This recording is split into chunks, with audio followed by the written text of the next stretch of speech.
तो अब हम बात करेंगे फिजिक्स क्लास 10 की, ठीक है। और हम बात करेंगे फिजिक्स क्लास 10 में हमने पढ़ लिया था अवतल दर्पण द्वारा प्रतिबिंब का बनना, तो आज हम पढ़ेंगे उत्तल दर्पण द्वारा प्रतिबिंब का बनना।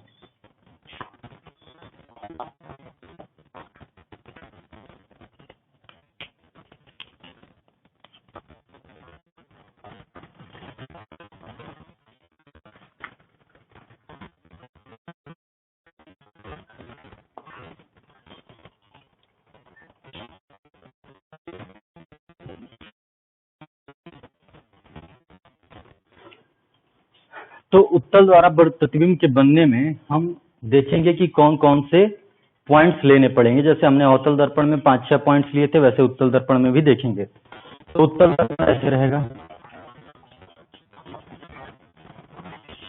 यहाँ इसका फोकस होता है, यहाँ इसका सेंटर ऑफ कर्वेचर होता है, वो दर्पण के पीछे होता है, ठीक है।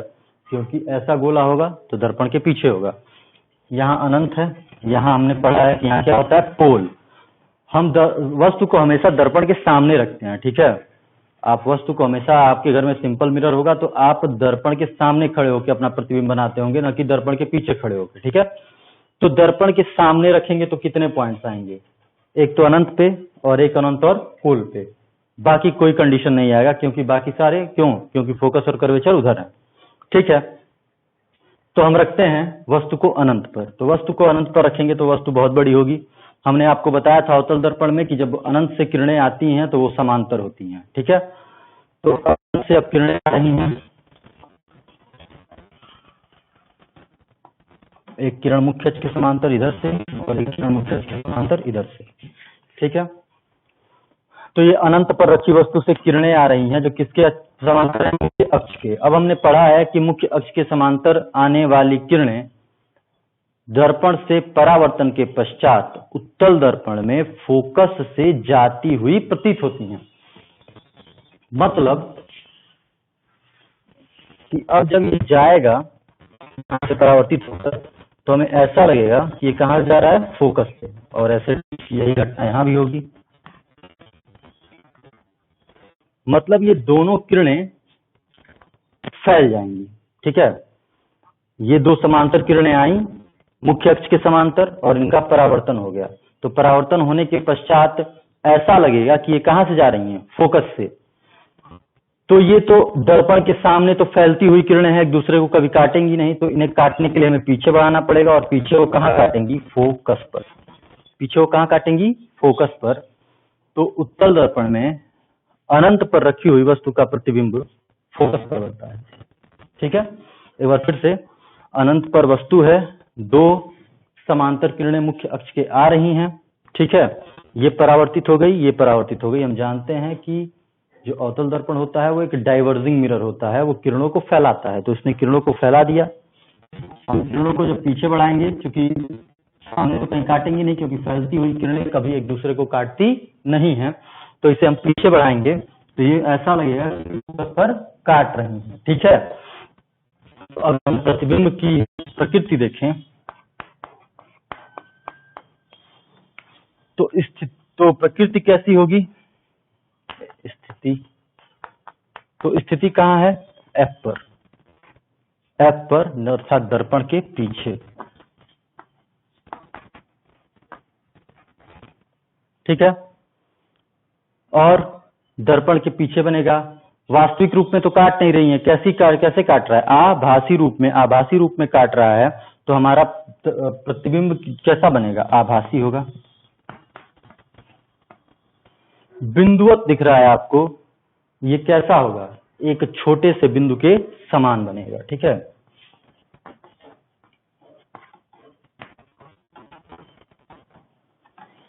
तो ये होता है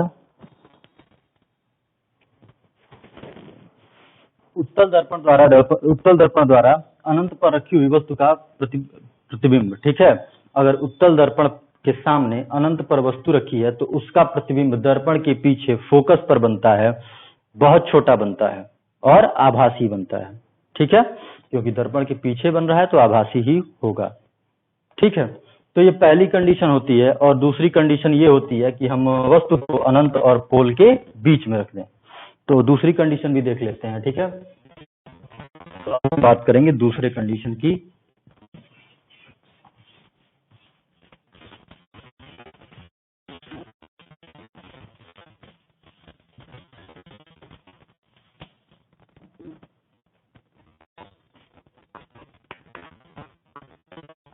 वस्तु अनंत व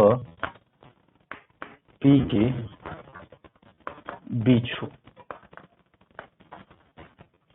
ठीक है।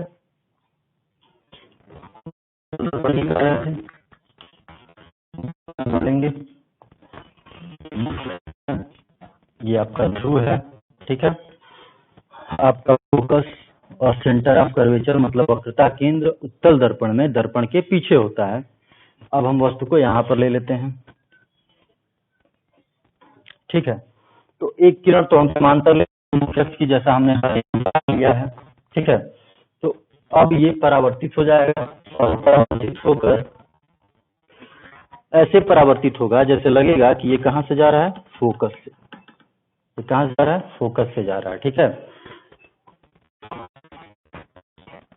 उत्तल दर्पण के सामने हमने अनंत और ध्रुव के बीच एक वस्तु रखी, ठीक है। वस्तु से हम दो किरणें लेंगे, जैसा कि हम जानते हैं। एक किरण मुख्य अक्ष के समांतर लेंगे तो ये परावर्तित होगी, और परावर्तित ऐसे होगी कि लगेगा कि फोकस से जा रही है, ठीक है। और एक किरण वक्रता, तो हम जानते हैं जो किरण वक्रता केंद्र पर आती हैं या वक्रता केंद्र से जाती हैं वो उसी मार्ग पर पुनः परावर्तित हो जाती हैं। जिस मार्ग पर आएगा उसी मार्ग पर परावर्तित हो जाएगा। तो फिर आप देखेंगे कि यहाँ पर फैलती हुई हैं, ठीक है। और फैलती हुई किरणें कभी एक दूसरे को काटती नहीं है।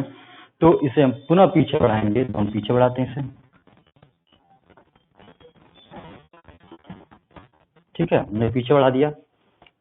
ये रियल में तो काट नहीं रही, लेकिन पीछे बढ़ाने पर ये P और F मतलब ध्रुव और फोकस के बीच में काटेंगे, ठीक है। तो अब हम बात करते हैं वस्तु की स्थिति, सॉरी प्रतिबिंब की स्थिति।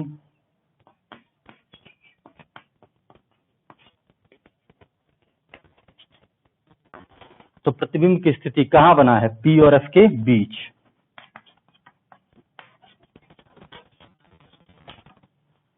कैसा बना है, मुख्य अक्ष के ऊपर है तो सीधा होगा,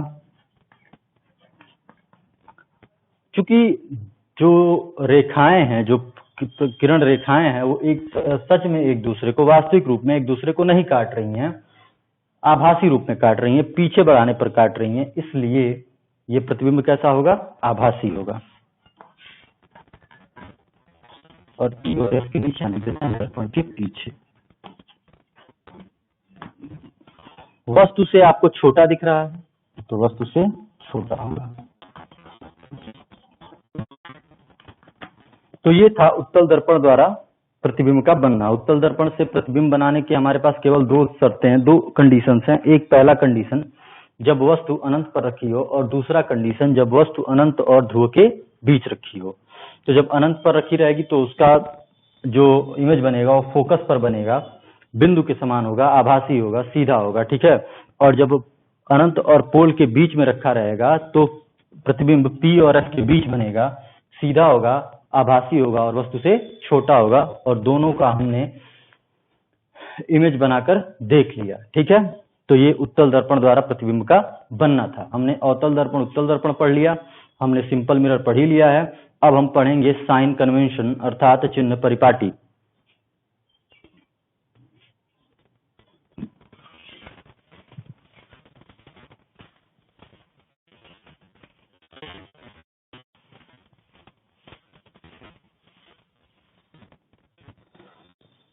देखिए, चिन्ह परिपाटी में हम ये ध्यान रखते हैं, हम ये देखते हैं कि कब वस्तु, कब, जैसे हम दूरियां लेते हैं, ठीक है। आगे हम पढ़ेंगे u v f में संबंध, लेकिन आज हम पढ़ लेते हैं चिन्ह परिपाटी। तो पहले ये जान लेते हैं कि what is u v and f, ठीक है। उसके बाद हम देखेंगे कि u को जब लेंगे तो कैसे लेंगे, v को लेंगे तो कैसे लेंगे, f को लेंगे तो कैसे लेंगे, ठीक है। तो सबसे पहले हम यू वी एफ की बात कर रहे हैं, तो हम अवतल दर्पण, अवतल या उत्तल कुछ भी ले सकते हैं, ठीक है।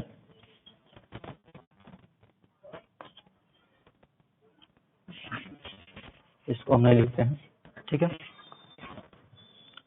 तो आपने देखा कि हमने वस्तु रखी तो उसका प्रतिबिंब बना। सपोज कर लीजिए, बस मान लीजिएगा, ये हमने वस्तु रखी और ये हमने इमेज पाया, ठीक है। ये हमारा वस्तु है, ये ऑब्जेक्ट है, और ये हमारा इमेज है, और यहाँ हमारा पोल है। तो ऑब्जेक्ट, इमेज और पोल किस चिन्ह के साथ आएंगे, कि वो प्लस के साथ आएंगे कि माइनस के साथ आएंगे। अर्थात यहाँ पर होता क्या है, डिस्प्लेसमेंट होता है। हमने पढ़ा है कि displacement is a vector quantity, ठीक है। तो यहाँ हम डिस्प्लेसमेंट में आप हमेशा चिन्ह का ध्यान रखते हैं, तो यहाँ पर भी चिन्ह का ध्यान रखेंगे, ठीक है। तो ऑब्जेक्ट है, इमेज है, ठीक है। तो यू क्या कहता है, यू बताता है द डिस्टेंस या displacement between pole to object. मतलब पोल से ऑब्जेक्ट अर्थात वस्तु के बीच की दूरी को हम यू से डिनोट करते हैं। यू क्या बताएगा, हमेशा पोल से, ध्रुव से वस्तु की दूरी।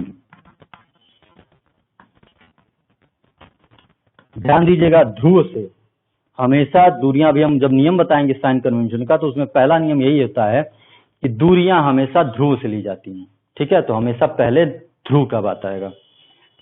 वी बताता है, तो ये क्या हो जाएगा, ध्रुव से वस्तु के बीच की दूरी। वी क्या बताता है, ध्रुव से प्रतिबिंब की दूरी। वी क्या बताता है, ध्रुव से प्रतिबिंब की दूरी। मतलब ध्रुव से प्रतिबिंब की दूरी, अगर इसको डिनोट करना होगा तो किससे डिनोट करेंगे, वी से।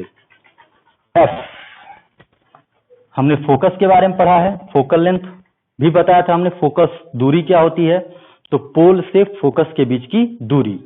तो ध्रुव से फोकस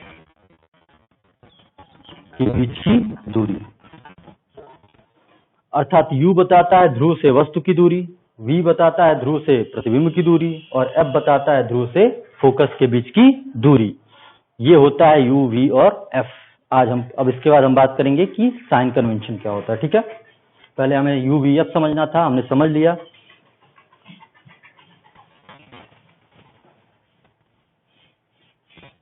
चलिए, तो अब हम बात करते हैं चिन्ह परिपाटी की, साइन कन्वेंशन की।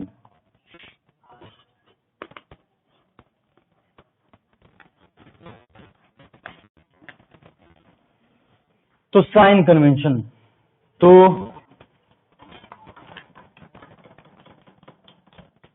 आपको मैं 3 नियम बताता हूं एकदम सीधी सरल भाषा में, और वो 3 नियम आप हमेशा याद रखेंगे। और उसमें पहला नियम आपको अभी मैंने बताया,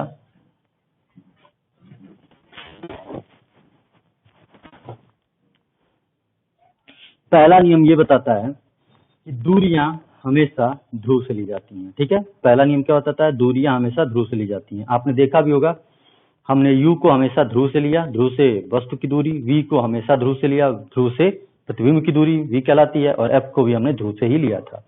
तो समस्त दूरियां कहां से ली जाती हैं, ध्रुव से। अब ध्यान रखना, अगर तुम ध्रुव से दाईं ओर बढ़ते हो या दर्पण के पीछे जाते हो, चाहे ऐसा हो चाहे ऐसा हो, उत्तल हो चाहे अवतल हो, तो तुम्हें दूरियां हमेशा प्लस में लेनी है। अगर तुम ध्रुव से बाईं ओर आते हो, मतलब दर्पण के सामने, तो वो दूरी हमेशा तुमको माइनस में लेनी है। ध्रुव से अगर तुम दाईं ओर जाते हो, दर्पण के पीछे जाते हो, तो वो जो भी दूरी आएगी वो प्लस में आएगी। अगर आप ध्रुव से बाईं ओर आते हो, तो जो भी दूरी लेंगे उसके सामने हम माइनस लिख देंगे, ठीक है। पहला नियम ये, दूसरा नियम ये। तीसरा, प्रिंसिपल एक्सिस, मुख्य अक्ष के ऊपर की दूरियां हम प्लस में लेंगे। दूरी नहीं, ऊंचाई कहते हैं उसको। प्रिंसिपल एक्सिस, मुख्य अक्ष की ऊंचाई से ऊपर की जो ऊंचाई होगी वो हमेशा प्लस में होगी, और मुख्य अक्ष से नीचे की जो ऊंचाई होगी वो हमेशा माइनस में होगी। ये 3 नियम पढ़ने थे, हमें तीनों में पढ़ लिया।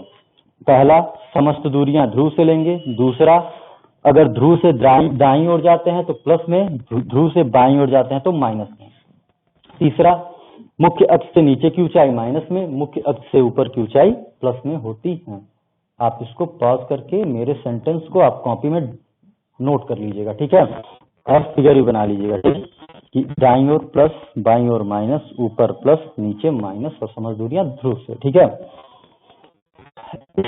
तो आएगा जब हम UVF सिद्ध करेंगे संबंध कि UVF में संबंध क्या होता है, तब हम इसका प्रयोग देखेंगे। और जब हम क्वेश्चंस लगाएंगे जो कि UVF पे बेस्ड होंगे, वहां पर भी साइन कन्वेंशन हमेशा ध्यान रखेंगे। अच्छा, तो एक चीज यहां से ले लेते हैं, निकाल लेते हैं, वो याद करने वाली चीज।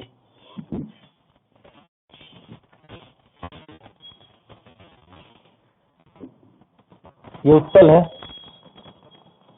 और ये अवतल है। इसका फोकस इधर होता है, ये पोल यहाँ है, ये पोल यहाँ है। हमेशा दूरी कहाँ से लेंगे? पोल से।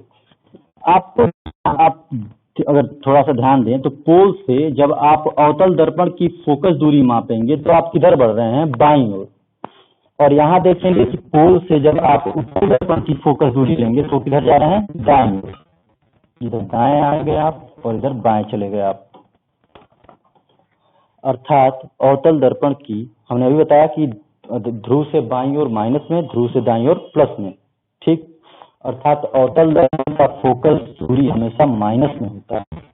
अवतल दर्पण एफ का वेव हमेशा किसमें होगा? माइनस में। जब भी अवतल दर्पण आ गया, आप बिना सोचे बिना समझे ये जान जाएंगे कि इसकी फोकस दूरी के आगे हमें माइनस लगाना है। और जब भी उत्तल दर्पण आ गया, आपको बिना समझे उसके आगे प्लस लगाना है। नहीं भी लगाएंगे तो चलेगा, क्योंकि प्लस को दिखाना नहीं रहता है, लेकिन वो हमेशा किसमें रहेगा? पॉजिटिव में। तो अवतल दर्पण की फोकस दूरी माइनस में होती है और उत्तल दर्पण की फोकस दूरी प्लस में होती है। तो आज की क्लास यहीं खत्म। अब हम कल सिद्ध करेंगे UVF में संबंध। धन्यवाद।